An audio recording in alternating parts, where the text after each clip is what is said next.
Fast, focused, and fearless, here's everything you need to know this rush hour of January 16, Thursday. I'm Danny Naurel.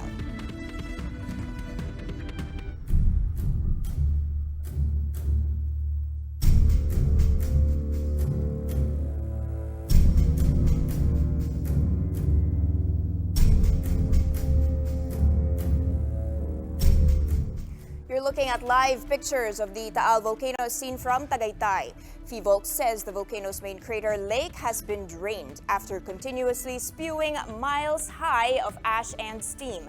The draining is related to ground deformation, which is caused by the upward movement of magma. Taal's main crater lake is 1.9 kilometers in diameter and 4 meters above sea level.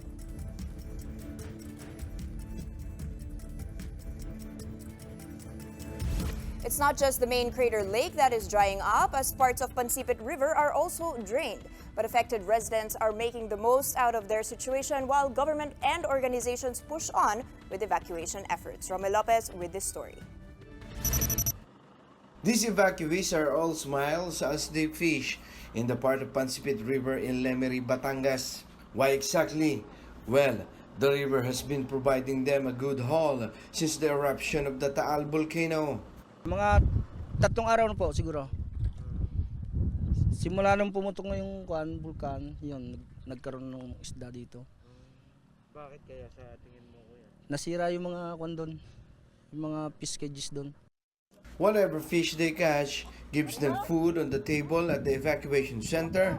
They even grill some fresh catch for snacks along the riverbanks. This is despite the possible risk of eating fish straight out of the lake. Some residents aren't all too worried. Hindi naman po. Kasi buhay naman po siya namin kinain. Ang pinakamasama po ko niyan ay yung kapag patay na bago mo siya kinain. Kasi it means po na contaminated na po yung isda. Some also sell their catch to passerby for extra income in this time of calamity. Kapon, yung mga kasamahan po namin, nakapagbenta po sila ng almost 2,000. So magandang kita na rin para sa kanila habang wala pong trabaho. But not all parts of the river is like this. In the town of Taal, Pansipit River appears drained, very far from its normal level. The river sits at the back of Rolando's house. Even he is puzzled as to what is happening. Ay wala na, tiyo na. Ni batang paslite nakakadaan. Hindi ko talaga ganyan dati. Hindi, kaya nagtataka nga ako.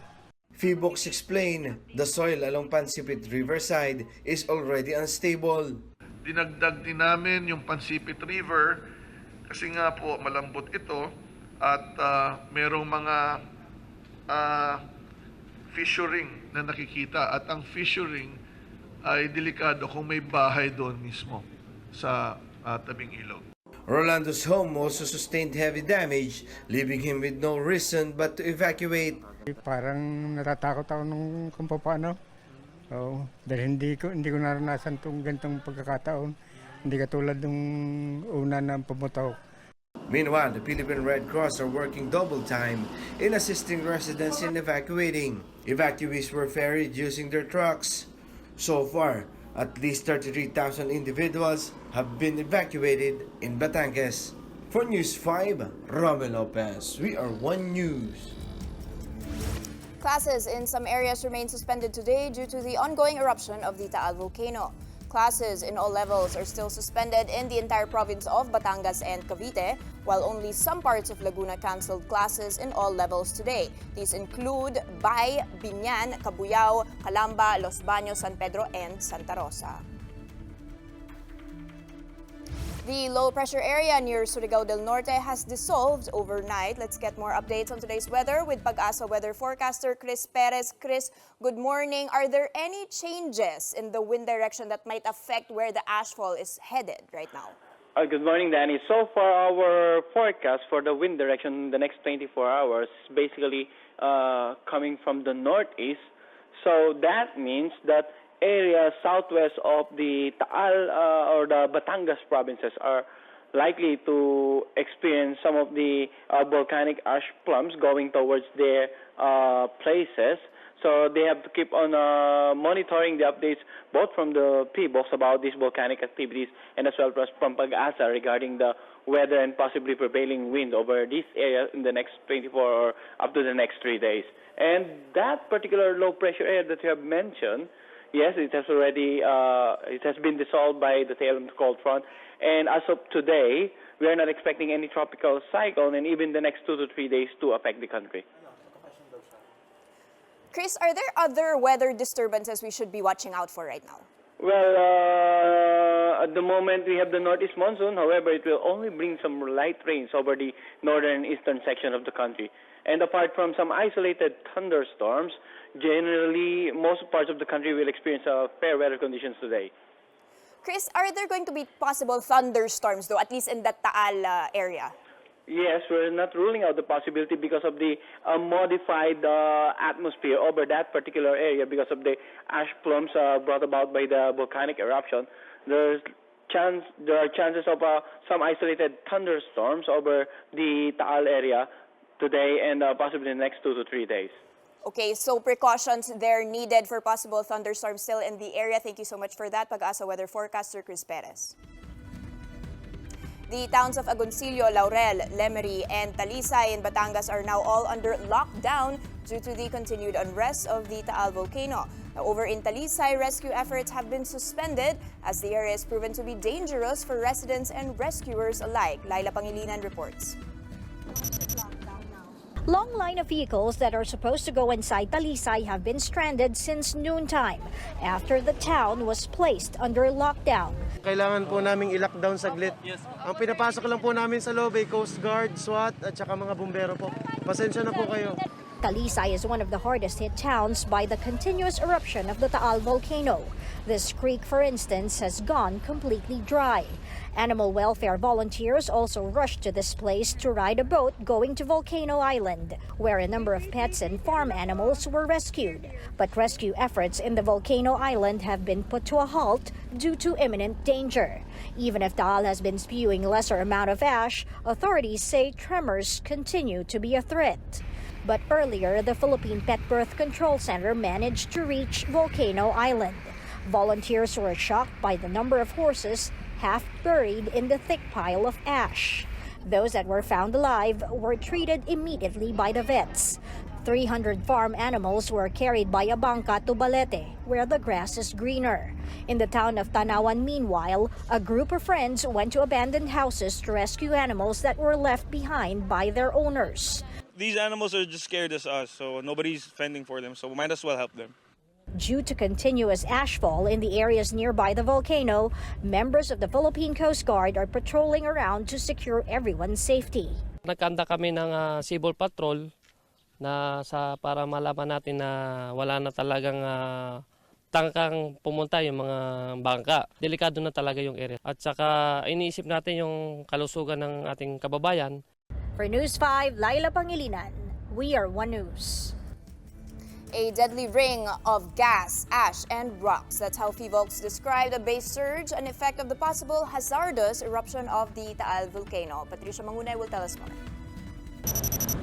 Alert level 4 is still up in Taal volcano as PHIVOLCS continues to monitor a possible hazardous eruption. Since January 12, PHIVOLCS has recorded 520 volcanic earthquakes. An increasing number of cracks or fissures have also been reported in many areas in Batangas. PHIVOLCS said all these indicate continuous magmatic activity which may lead to an eruption. Volcanologists are also monitoring sulfur dioxide levels from the main crater. Mataas pa yung gas, pero wag masyadong mag-over-interpret.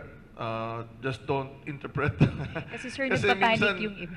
Minsan, pag bumaba yung gas, hindi ibig sabihin bumaba na yung chance. Kasi minsan, pag bumaba, nabarahan lang yung outlet at baka nakulub yung pressure, baka sumabog bigla. So, for or positive or negative, may iba-ibang interpretation. PHIVOLCS also warned of base surges. A base surge is an expanding ring of deadly gas and rock debris propelled horizontally from the base of the explosion column. Base surges accounted for many casualties in the volcano's past eruptions, including in 1754. Documented na dahil sa pagputok ng bulkan, nagkaroon ng matinding pagdideposito ng tinatawag ng mga Batanggenyo na pila. Ito yung matigas na ash, no? Parang basang ash na kapag natuyo ay matigas siya, para siyang semento. So, ang mga pila ay galing sa base surge. Ito yung pangunahing panganib na mula sa Taal. FIVOX has already recommended a permanent settlement ban on the Taal Volcano Island. I know permanent human settlements sa Volcano Island, unang-una, it's a permanent danger zone. It's a protected area also, and it's a national park. It will now be up to local government units to create policies on banning land use of other areas affected by the eruption. For News 5, Patricia Mangune. We are One News. Here are the biggest stories from the dailies. Filipino Star ngayon reports that 12 towns in Batangas are now part of FIVOX's list of danger zones as a hazardous eruption of the Taal volcano looms. Forced evacuations are now in effect in these areas, including Alitagtag, Balete, Cuenca, Laurel, Lemery, Lipa, Malvar, Mataas na Kahoy, San Nicolas, Santa Teresita, Taal, Talisay, and Tanawan. The number of affected residents have also reached 500,000, with some people already resorting to looting abandoned homes in the province. 2 students of De La Salle died after figuring in a car accident in Batangas after participating in a relief operation for victims of Taal volcano. The Philippine Star reports that Rio John Abel and Maximino Alcantara III were hit by a trailer truck in Barangay Banay-Banay, Lipa on Tuesday. And this from Business World, pork and chicken prices may see a spike if the unrest at the Taal volcano continues. This is because the Calabarzon region is considered the second largest hog and poultry producer in the country. The Finance Department says other regions are now being tasked to fill in supply for these affected areas. The Health Department has had it with reports of exorbitantly priced face masks and is now imposing a price ceiling. Now, as for fake or low-quality masks, the DOH has a tip on how to spot them. Maricel Halili has all the details. Rampant hoarding of N95 masks have been a problem since Taal volcano started emitting huge plume of ash on Sunday. And so the health department is stepping in. They're ordering a price freeze on face masks, nebulizers, and other medicine in areas affected by the eruption. Makikita po ito sa webpage sa Facebook page ng Department of Health. List yon ng lahat ng essential medicines. No? So pati yung mga pang high blood, pang diabetes, pang asthma, ito yung mga essential na hindi pwedeng tumaas. Meron siyang range, and it includes some devices like yung mask. The agency puts the price ceiling for N5 masks at up to 105 pesos per piece, while nebulizers for asthmatic patients should be sold from 1,495 to 3,980 pesos. Pricing beyond would be a violation of the anti-profiteering law, and the Trade Department warned that might mean a penalty of 2 million pesos. Any centavo higher than the price ceiling imposed by DOH would be an offense already. So pwede nating filean sila ng kaso, or whether administrative or criminal. But there are also reports of some retailers selling either fake or low-quality N95 masks, and the DOH has this tip to spot the fake. It says N95, no? Merong nakatatak dapat. N95 masks are rigid. They are quite thick, a few millimeters thick. And they are molded talaga for the contour of the face. Kasi talaga ang N95 kasi ang purpose niya is halos less than 1% yung particles na makakapasok other than air. So talagang nakaseal siya, pag sinuot mo siya, nakaseal siya sa buong ilong mo at saka bibig, at makakapal siya at saka rigid siya. Pag mukhang duda kayo, masyadong malambot or manipis, at hindi talaga maganda yung contour sa mukha, then that's probably a falsified product or a counterfeit. Aside from the price freeze, officials warned the public against buying fish from Taal Lake or nearby areas. Vegetables and fruits from the affected areas, however, are safe for consumption, but should be washed thoroughly. Might as well be cautious, no? Because we know that toxic substances have been thrown out of the volcano and na-dissolve yan sa tubig natin. No? Agricultural damage from Taal volcano eruption has hit 577 million pesos. But the Agriculture Department remains positive as the explosion does have its benefits. Na-replenish po yung soil natin, there is a short-term, medium-term, and long-term benefit kaparehas po ng Mount Pinatubo. DA also assured affected farmers and fish folk that assistance will be provided. For News 5, Maricel Halili, we are One News. Businesses in Tagaytay also took a hit following Taal's eruption. This prompted industry leaders to figure out the next steps on how to operate amid the calamity. Jared De La Peña has this report. The foundation of this shop is all that's left of Esmeralda's wooden furniture shop along the Santa Rosa Tagaytay Road. Yes, the roofs gave way to the heavy ashes spewed by Taal volcano. But there's a bigger problem now. With zero sales, she doesn't have enough cash to help her people evacuate to safer grounds. Wala naman po kaming pagkukuhanan ng mga budget ng mga tao kasi wala naman pong customer. Apart from the furniture stores, vast fruit plantations also line the roads leading to Tagaytay. The once green farms are now all gray, blanketed in ash.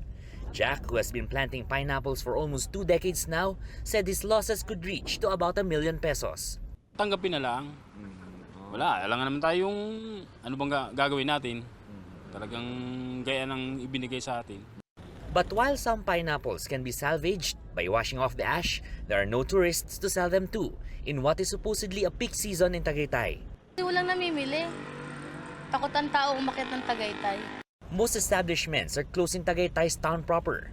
There is no water and electricity, and Meralco linemen are trying their best to fix damaged electric posts. Businessmen and tourism industry stakeholders are set to meet on Thursday to plot their next steps as Taal volcano's unpredictable activity still sends jitters and uncertainty to communities around the lake. For News 5, Gerard De La Peña, we are One News. And that's how the day is shaping up to be. Join us again another time for another round of Rush for Riza Diaz. I'm Danny Laurel. We are One News.